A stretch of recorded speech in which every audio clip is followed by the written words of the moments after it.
Berdamai. Berjatuh. Oke, terima kasih Mbak Umi atas Sama-sama, Ibu. sudah memimpin doa pada buku belajar kali ini. Oke, sebelumnya Ibu dari anak-anak Mbak Umi Hadir. Mbak Rifa hadir. Oke. Mbak Dani hadir. Hadir. Oke. Mungkin ada yang tidak berangkat apa hari ini? Ada Bu. Bu. Saya sama Bayu. Sama Bayu Bu. Bayu izin dispen. Oke, baik. Semoga kita doa bersama-sama semoga Mbak Risma cepat sembuh ya. Amin. Oke, baik. Hari ini kita akan bahas apa ya? Ada yang tahu kita akan bahas apa? Karena ini adalah pertemuan pertama kita, ya guys. Sebelumnya perkenalkan dulu. Nama saya Dani Setiarani. Saya adalah guru mata pembelajaran bahasa Inggris yang akan menghubung teman-teman semuanya. Maaf, anak-anak semuanya pada semester kali ini. Panggilannya siapa Bu? Panggilan Ibu Citra. Tenang saja ya. Ya. Sudah biasanya dipanggil seperti itu. Oke ya. Karena ini adalah pertemuan pertama nih anak semuanya, maka kita bahas tipis-tipis nih terkait dengan apa yang akan menjadi pokok pembahasan kita pada pertemuan kali ini. Nah, mungkin anak-anak ada yang bisa menebak ini tuh gambar apa? Proses pembuatan tempe Bu. Oke, proses buatan tempe. Nah, mungkin karena ini ada proses buatan tempe, mungkin dari anak-anak sendiri apakah ada yang pernah membuat sesuatu gitu dan boleh diceritakan kepada ibu buat apa? Buat mie Ibu. Buat masalah itu berbeda ya, Bu. Caranya gimana itu kalau buat masalah? Oke, membuat mie mungkin Kak Devi bisa menceritakan gimana proses pembuatan mie tersebut. Kalau buat mie kita merebus air, terus Oke. kalau mau sama telur kita kasih telur. Kalau sudah uap Mendidih ya? iya mendidih. Oke. Kemudian kita memasukkan mie-nya dan sampai matang kita tuangkan ke piring. Kalau kita sudah kasih bumbu seperti itu. Baik. Nah, mungkin dari anak-anak yang lain ada yang pernah membuat sesuatu begitu alat mungkin melakukan sesuatu menggunakan alat atau apa? Atau membuat makanan mungkin ada? Saya punya prosedur cara mencharger HP sih Bu. Oh gitu. Gimana caranya Mbak Umi? Jadi gini Bu, kalau mengecas HP Ya. kan masuk ke langkah-langkah juga kan Bu, ada langkah-langkahnya. Pertama, ketika kita memainkan HP ternyata baterainya sudah limit, dibangun terlebih dahulu, bangkit, carilah chargernya, ambil chargernya, cari stop kontak, colokkan ke stop kontak, colokkan ke HP, dan yang mulai beristri. Yeay! Terima kasih dulu dan kepada Mbak Umi dan Mbak Deni yang sudah memberikan contoh terkait dengan proses membuat atau melakukan sesuatu. Dan anak-anak, dan proses yang tadi sudah anak-anak sebutkan itu termasuk ke dalam teks prosedur. Dan hari ini pada pertemuan pertama ini kita akan membahas bersama-sama mengenai materi teks prosedur. Oke, kita langsung saja masuki tujuan pembelajaran. Baik anak-anak, di sini tujuan pembelajaran kita pada pertemuan pertama ini yang pertama yaitu siswa mampu menjelaskan pengertian, tujuan, struktur dan ciri kebahasaan teks prosedur itu sendiri. Kemudian siswa mampu mengidentifikasi unsur kebahasaan dalam teks prosedur yang diantaranya ada kalimat imperatif, pesaman ajakan, larangan, inversi dan adverbial. Kemudian yang terakhir yaitu siswa mampu menyusun teks prosedur sederhana dengan kosakata yang tepat dan betul. Oke, langsung saja pada pembahasan materi. Nah, jadi apa itu teks prosedur? Seperti yang sudah anak-anak tadi sampaikan, teks prosedur itu adalah secara hasilnya itu adalah teks yang berisi langkah-langkah atau tahap yang harus ditempuh untuk mencapai tujuan. Kemudian dari teks prosedur itu sendiri itu mempunyai tujuan dari teks prosedur itu sendiri yaitu untuk menjelaskan kegiatan yang harus dilakukan agar pembaca atau pemirsa dapat secara tepat dan akurat mengikuti sebuah proses membuat sesuatu, melakukan sesuatu pekerjaan atau menggunakan suatu alat. Kemudian lanjut ke ciri-ciri teks prosedur itu ada menggunakan pola kalimat perintah. Ada yang bisa mencontohkan pola kalimat perintah dalam teks prosedur itu bagaimana? Tuangkan. Ya betul. Kemudian ada lagi? Ambillah. Ya Iya betul. Oke, kemudian lanjut ke yang kedua itu menggunakan kata kerja aktif. Ada yang bisa contohkan kata kerja aktif? Contohnya? Apa itu? Iya apa? Pas. Misal potong gitu, tapi nggak pakai lah. Kalau lah kan perintah ada perintahnya. Tapi kalau kata kerja aktif itu mau potong terus tuang gitu. Kemudian yang ketiga itu menggunakan kata penghubung atau konjungsi. Ya tadi ada kemudian, setelah itu, selanjutnya yang berfungsi untuk menyusun urutan langkah agar betul.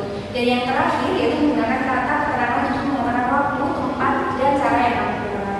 Kemudian yang selanjutnya ada ciri kebahasaan teks prosedur, anak-anak dimana menggunakan kalimat perintah dan kemudian yang selanjutnya menggunakan istilah teknik sesuai topik, menggunakan konjungsi temporal seperti kata hubung yang menyatakan urutan waktu seperti lalu, kemudian dan setelah itu kemudian menggunakan kata keterangan dan yang terakhir menggunakan kelompok kalimat dan batasan yang jelas. Kemudian kita masuki yang terakhir yaitu struktur dari teks prosedur itu sendiri. Nah, teks prosedur itu sendiri itu mempunyai 4 struktur. Di antara yang pertama itu tujuannya itu untuk apa, dibuatnya prosedur itu, kemudian alat dan bahannya, yang ketiga itu langkah-langkahnya, yang terakhir yaitu penutup. Jadi di sini itu mempunyai contoh dari teks prosedur yaitu tentang haus sama nih, ibu juga haus tentang es melon. Nah di sini dapat dilihat anak-anak bahwa es melon kalau menurut kalian tujuannya itu apa? Setelah kita mendengarkan pemaparan ibu tadi mengenai struktur teks prosedur, tujuannya kira-kira untuk apa? Kalau pembuatannya sering banget. Membuat es. Iya betul. Tapi yang segar. ya betul. Untuk apa pembuatan itu? Untuk menghilangkan rasa haus. Ya, menghilangkan dahaga seperti itu. Kemudian kita masuk yang kedua setelah tujuan yaitu alat dan bahan. Di sini alat dan alatnya kira-kira apa? Apa aja? Ya betul. Ya. Gelas dan panci. Oke, kemudian kita masuk yang bahan. Bahannya ada apa aja? Di sini. Satu buah melon, Ya. satu botol sirup melon, Ya. satu bungkus nata de coco, Ya. satu bungkus jelly kelapa, satu bungkus uji selasi, es tebu, air dan gula. Oke, kemudian kita masuki yang ketiga itu apa? Cara membuatnya Ya, langkah-langkahnya yang pertama yaitu siapkan. siapkan alat dan bahan yang akan digunakan. Ya betul dari kemudian. Kemudian masak jelly melon, lalu dingginkan dan potong berbentuk dari. Ya, terus Lalu sekali. yang ketiga kupas dan potong melon serta kukus isinya, lalu serut melon menggunakan larutan. Ya betul. Lalu semua melon sampai habis. Ya. Setelah itu rendam biji selasi dengan air panas sampai mengembang, lalu sisihkan. Lalu kita menyiapkan wadah dan campur melon yang telah diserut, biji selasi yang telah diseduh, masukkan nata de coco dan jelly melon beserta sirup matcha secukupnya. Selanjutnya isi melon lalu sisihkan dan masukkan air, gula secukupnya dan es batu. Aduk sampai tercampur rata, lalu masukkan melon yang telah diiris. Sajikan es serut melon di gelas. Baik, terima kasih Mbak Iva sudah membacakan contoh dari teks prosedur yang telah saya siapkan. Oke, baik teman-teman, anak-anak mohon maaf karena pemaparan materi Ibu telah selesai. Di sini Ibu mempunyai tugas. Nah, ini karena ini suasananya bulan Rajab dan banyak yang berpuasa yang mungkin ini tambah lapar dan haus ya. Ya, Bu. Di sini Ibu akan membagi anak-anak dalam kelompok di mana setiap kelompok terdiri dari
buah.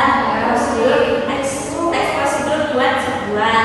Yang pertama ada alat-alat, yaitu pisau, halenan, mangkuk besar, sendok, gelas atau mangkuk saji. Kemudian bahannya ada semangka secukupnya, melon secukupnya, pepaya, apel, anggur, sirup koko pandan, susu kental manis, air hangat dan juga es batu. Kemudian langkah-langkahnya adalah cuci bersih semua buah agar terbebas dari kotoran. Kupas buah yang perlu dikupas, lalu potong semua buah menjadi ukuran kecil sesuai selera.